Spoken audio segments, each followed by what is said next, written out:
हिमालय की बर्फीली चोटियों से घिरा, घने जंगलों और गहरी नदियों से आच्छादित एक ऐसा देश जिसे कभी देवभूमि कहा गया, यह है नेपाल। भारत का पड़ोसी लेकिन सांस्कृतिक रूप से हमेशा से जुड़ा हुआ नेपाल सिर्फ एक भौगोलिक इकाई नहीं बल्कि आस्था और विश्वास का प्रतीक रहा है। यहाँ हर घाटी, हर पर्वत और हर मंदिर में हिंदू धर्म की छाप दिखाई देती है।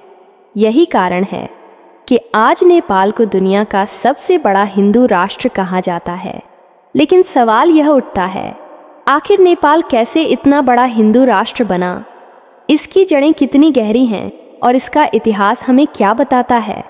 चलिए इस रोमांचक सफ़र की शुरुआत करते हैं। नेपाल का नाम आते ही हमारे मन में सबसे पहले हिमालय की तस्वीर उभरती है। लेकिन अगर हम इतिहास के पन्नों को पलटें तो पाते हैं कि नेपाल हमेशा से धार्मिक और सांस्कृतिक धरोहरों का केंद्र रहा है। वैदिक काल से ही यहाँ पर हिंदू धर्म की परंपराएं फलती फूलती रही हैं। महाभारत और रामायण जैसे ग्रंथों में नेपाल का उल्लेख मिलता है। कहा जाता है कि जब पांडव अपने अंतिम समय में स्वर्गारोहण के लिए हिमालय की ओर बढ़े तो उन्होंने नेपाल की धरती पर विश्राम किया था। यह वही भूमि है जहाँ भगवान शिव ने पांडवों को दर्शन दिए और पशुपतिनाथ ज्योतिर्लिंग की स्थापना हुई। यही कारण है कि पशुपतिनाथ आज भी नेपाल की सबसे पवित्र धरोहरों में गिना जाता है और हर साल लाखों श्रद्धालु वहां दर्शन करने जाते हैं। नेपाल सिर्फ धार्मिक महत्व की वजह से ही खास नहीं है बल्कि इसकी भौगोलिक स्थिति ने भी इसे अनोखा बनाया। भारत और तिब्बत के बीच स्थित होने की वजह से नेपाल हमेशा से एक सांस्कृतिक पुल्स की तरह काम करता रहा। यहाँ पर हिंदू धर्म के साथ साथ बौद्ध धर्म का भी गहरा प्रभाव पड़ा।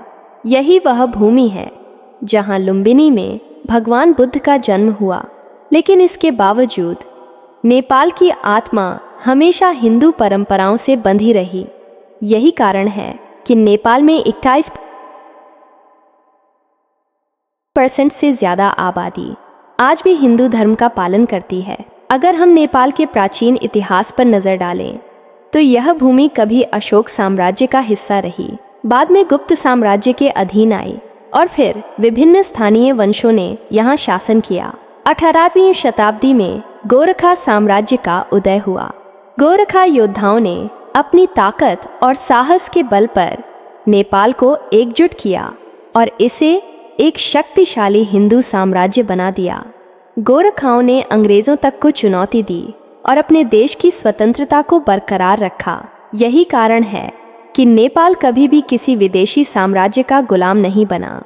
इस स्वतंत्रता ने हिंदू संस्कृति को सुरक्षित रखा और इसे और भी गहराई से स्थापित कर दिया।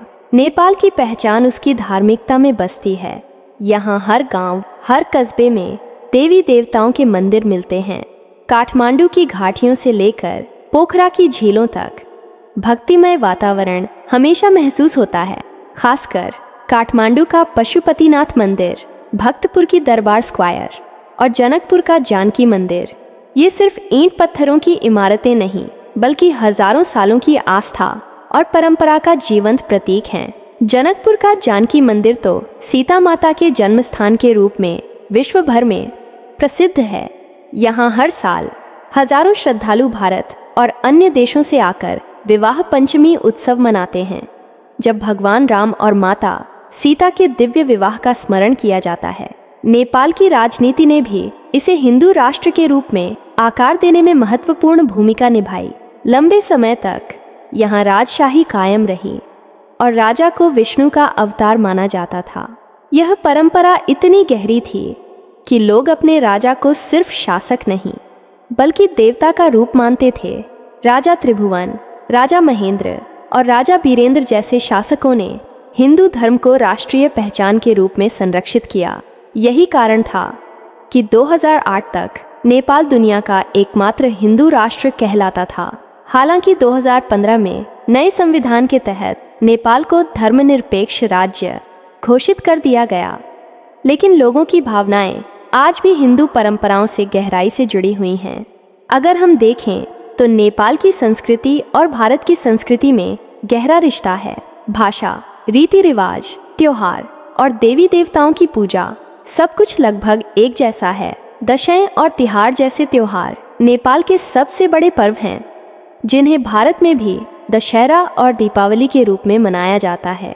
नेपाल में इन त्योहारों का महत्व और भी बढ़ जाता है। दशैं के समय पूरा देश माँ दुर्गा की पूजा में डूब जाता है और तिहार के समय घर घर दीपों से सज जाता है। यहाँ की गलियाँ, मंदिर और घर सब मिलकर एक ऐसी छवि बनाते हैं जो हिंदू धर्म की गहराई को दर्शाती है। नेपाल की सामाजिक संरचना भी हिंदू धर्म से प्रभावित रही है। जाति व्यवस्था, विवाह संस्कार, कर्मकांड और धार्मिक अनुष्ठान सब में हिंदू परंपराओं की झलक मिलती है। यहाँ संस्कृत भाषा का भी गहरा प्रभाव रहा है। प्राचीन काल में संस्कृत ही धार्मिक और शैक्षणिक कार्यों की भाषा थी। आज भी नेपाल के कई मंदिरों और शास्त्रीय पाठशालाओं में संस्कृत का उपयोग किया जाता है। अगर हम देखें तो नेपाल की संस्कृति और भारत की संस्कृति में गहरा रिश्ता है। भाषा, रीति रिवाज, त्योहार और देवी देवताओं की पूजा सब कुछ लगभग एक जैसा है। दशैं और तिहार जैसे त्योहार नेपाल के सबसे बड़े पर्व हैं, जिन्हें भारत में भी दशहरा और दीपावली के रूप में मनाया जाता है। नेपाल में इन त्योहारों का महत्व और भी बढ़ जाता है। दशैं के समय पूरा देश माँ दुर्गा की पूजा में डूब जाता है और तिहार के समय घर घर दीपों से सज जाता है। यहाँ की गलियाँ, मंदिर और घर सब मिलकर एक ऐसी छवि बनाते हैं जो हिंदू धर्म की गहराई को दर्शाती है। नेपाल की सामाजिक संरचना भी हिंदू धर्म से प्रभावित रही है। जाति व्यवस्था, विवाह संस्कार, कर्मकांड और धार्मिक अनुष्ठान सब में हिंदू परंपराओं की झलक मिलती है। यहाँ संस्कृत भाषा का भी गहरा प्रभाव रहा है। प्राचीन काल में संस्कृत ही धार्मिक और शैक्षणिक कार्यों की भाषा थी। आज भी नेपाल के कई मंदिरों और शास्त्रीय पाठशालाओं में संस्कृत का उपयोग किया जाता है। लेकिन नेपाल की कहानी सिर्फ धार्मिक या सांस्कृतिक ही नहीं है, बल्कि राजनीतिक भी है। 20वीं शताब्दी में जब पूरे एशिया में लोकतंत्र और आधुनिक विचारधाराएं फैल रही थीं, तब नेपाल में भी बदलाव की आंधी आई। राजशाही को चुनौती दी गई और अंततः 2008 में राजशाही समाप्त कर दी गई। उसके बाद नया संविधान आया, जिसमें नेपाल को धर्मनिरपेक्ष राष्ट्र घोषित किया गया।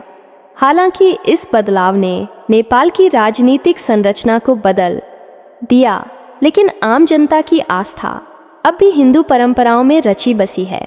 यही कारण है कि नेपाल को आज भी दुनिया का सबसे बड़ा हिंदू राष्ट्र कहा जाता है।